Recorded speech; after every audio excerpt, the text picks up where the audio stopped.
Dragon in range of the space station.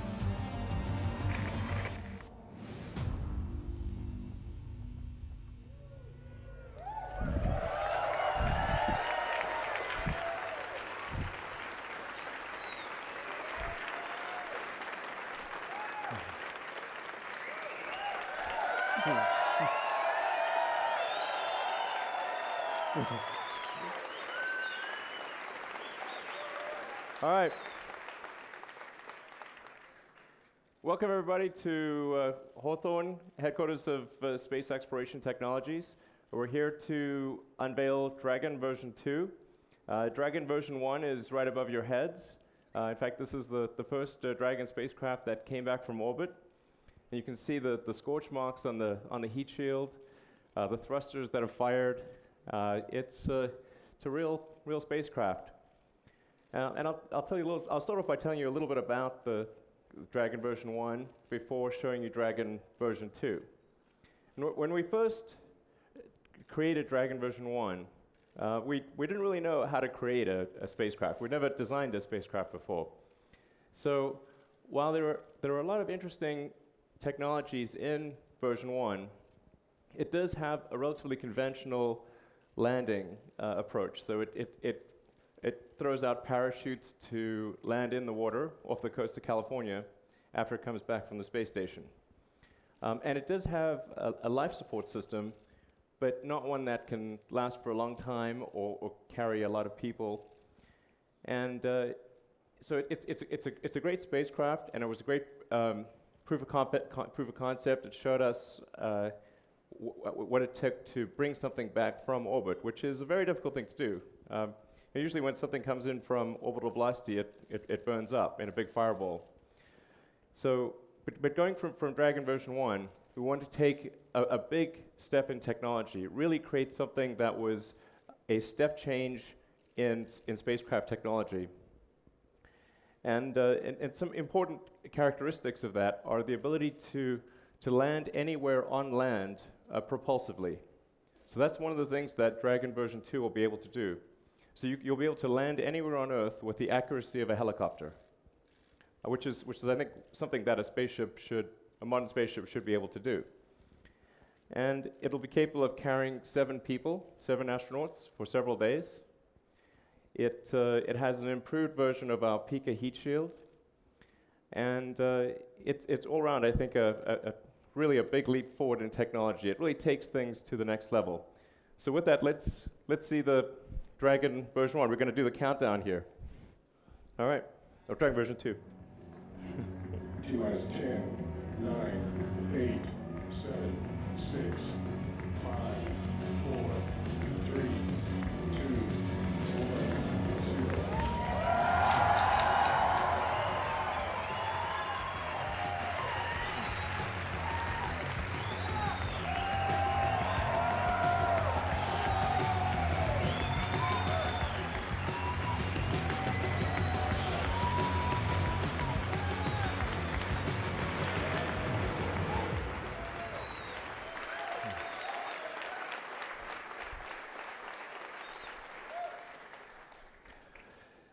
So we have an animation that shows you how Dragon version 2 will work. So let's roll that animation.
So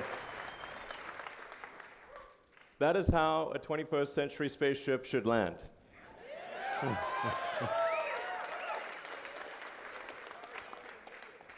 A few other things. So I'm going to talk about some of the hardware in Dragon, some of the technologies.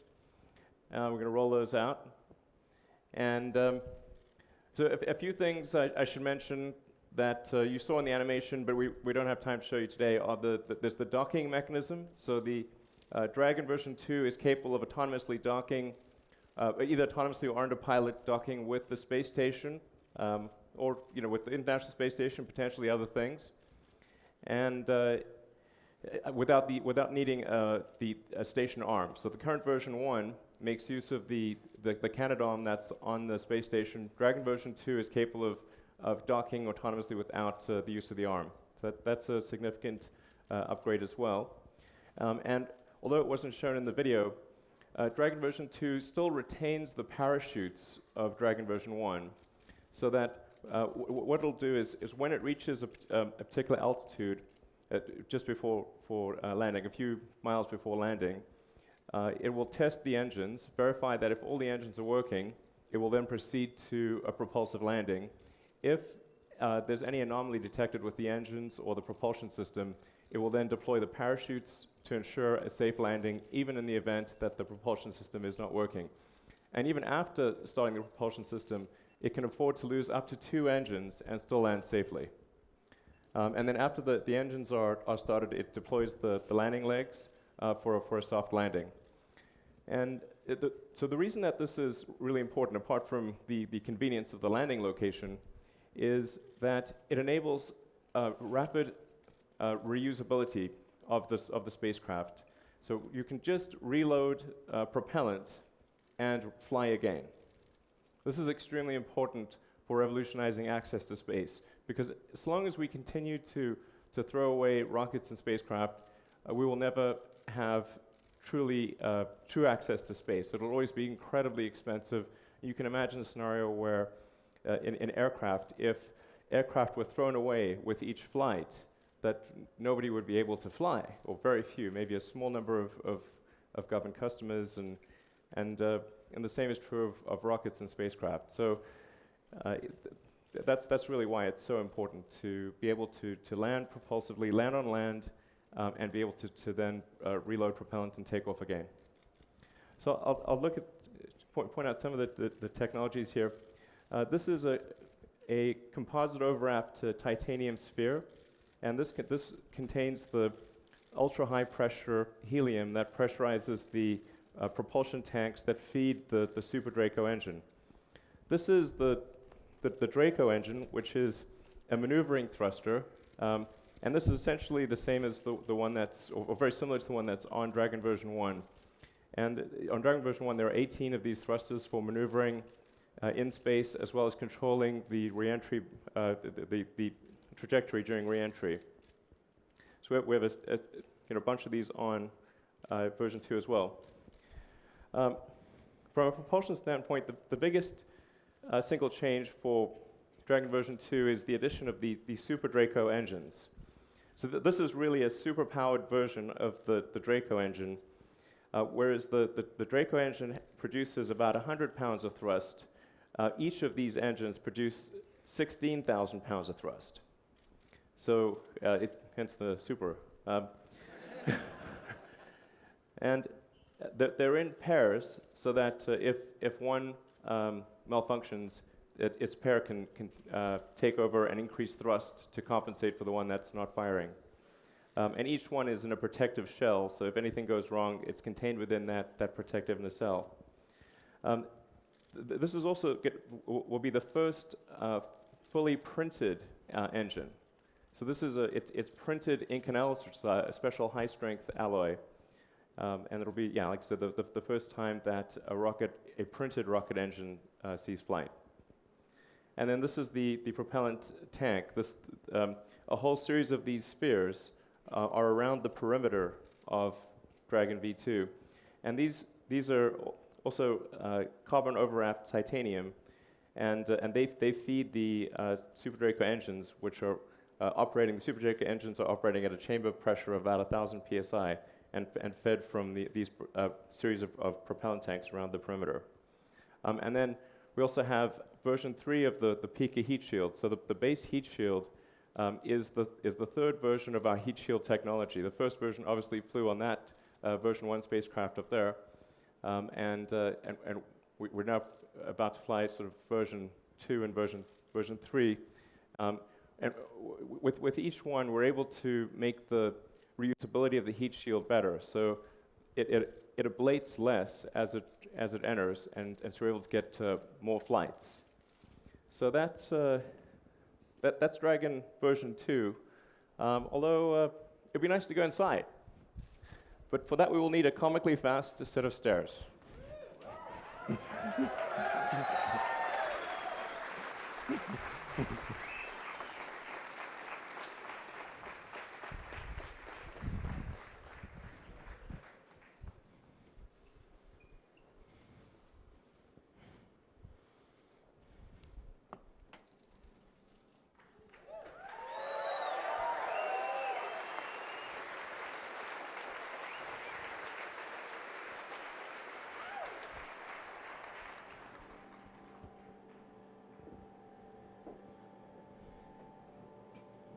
So have a settle.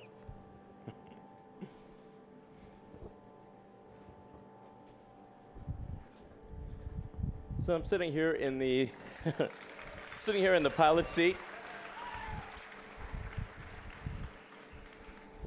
And pull it down. So we've aimed for something with the Dragon version 2 for the interfaces and for the overall aesthetic of something that's very clean, very simple, and so as the pilot, you were able to interact with the screens overhead, control the spacecraft, and then we've got all of the critical functions that are needed in an emergency situation as manual buttons. That's what you see in this area here. Yep.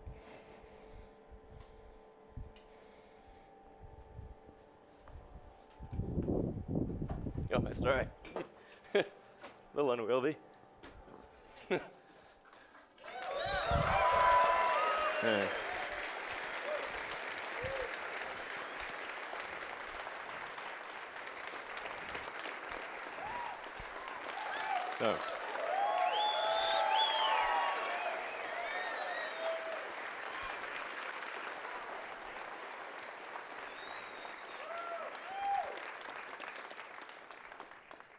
All right, that's all a lot easier in 0G, by the way. So there you have it, Dragon version 2, capable of carrying up to 7 astronauts, propulsively landing almost anywhere in the world, and something that's designed, as I said, to be fully reusable, so you can fly this multiple times, allowing for potential dramatic reduction in the cost of access to space. Thank you.